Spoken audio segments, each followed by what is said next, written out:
Semenjak Pak Jokowi terpilih sebagai Presiden Republik Indonesia, hubungan Indonesia dan Cina semakin solid. Bahkan tidak sedikit masyarakat yang berasumsi bahwa Pak Jokowi adalah keturunan Cina. Ditambah lagi terpilihnya Pak Luhut Binsar Panjaitan sebagai Menteri Investasi di era pemerintahan Pak Jokowi. Kerjasama antara Indonesia dan Cina semakin erat. Mulai dari kerjasama infrastruktur, ekonomi, sampai kerjasama antar tenaga kerja. Pasti terlintas di benak kalian, kenapa sih kok Indonesia sangat bergantung pada Cina? Nah, untuk itu di video kali ini kita akan bahas alasan dibalik Indonesia sangat bergantung pada Cina.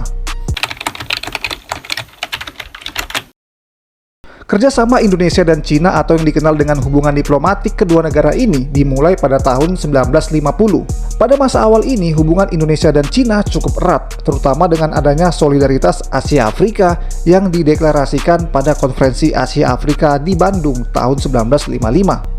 Presiden Soekarno dan Perdana Menteri Cina yang bernama Zhou Enlai memainkan peran penting dalam mempererat hubungan Indonesia dan Cina dengan sama-sama kedua negara mendukung gerakan dekolonisasi dan non-blok. Namun pada tahun 1965, hubungan diplomatik Indonesia dan Cina sempat renggang di saat peralihan kepresidenan Soekarno ke Presiden Soeharto, khususnya setelah peristiwa gerakan 30 September tahun 1965. Indonesia menuduh Partai Komunis Indonesia atau PKI mendapat dukungan dari Cina dalam upaya kudeta yang menyebabkan putusnya hubungan diplomatik antara Indonesia dan Cina pada tahun 1967.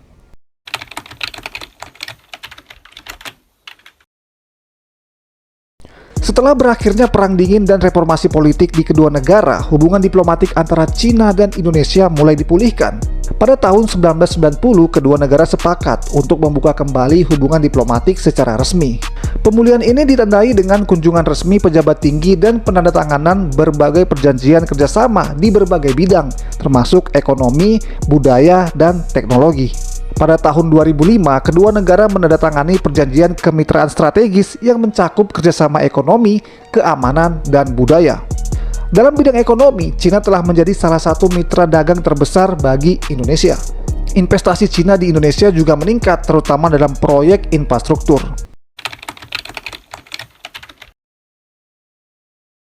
Menurut data dari berbagai sumber, kekuatan ekonomi dan militer Cina sejajar dengan Amerika. Indonesia dengan menganut asas keterbukaan diplomatik tentunya membuka pintu untuk kerjasama dari semua negara, bahkan bukan hanya Cina tapi juga Amerika dan negara lainnya. Lalu kenapa Indonesia lebih memilih Cina sebagai partner investasinya? Tentu ada sejumlah alasan kenapa pemerintah Indonesia lebih condong ke Cina daripada Amerika sebagai partner investasi. Mulai dari letak geografis dan kebijakan ekonomi dari kedua negara ini, kedekatan geografis Indonesia dan Cina tentu memudahkan perdagangan dan investasi. Ekonomi Cina yang besar memberikan peluang pasar yang luas bagi produk Indonesia. Selain itu, kebijakan ekonomi Cina dianggap lebih menguntungkan untuk Indonesia dibanding Amerika.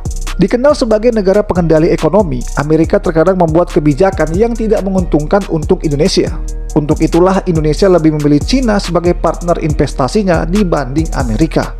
Dan sampai pemerintahan Presiden Prabowo, Indonesia pun masih mempererat hubungan kerjasama ekonomi dengan negara Cina. Dan secara perlahan, Indonesia juga sudah mulai masuk ke dalam kelompok Forum Ekonomi Negara Berkembang yang disebut dengan BRICS.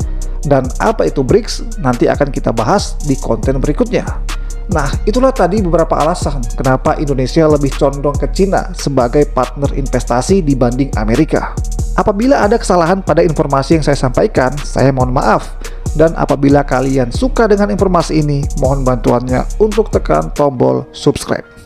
Terima kasih, sampai jumpa di video berikutnya. Assalamualaikum warahmatullahi wabarakatuh.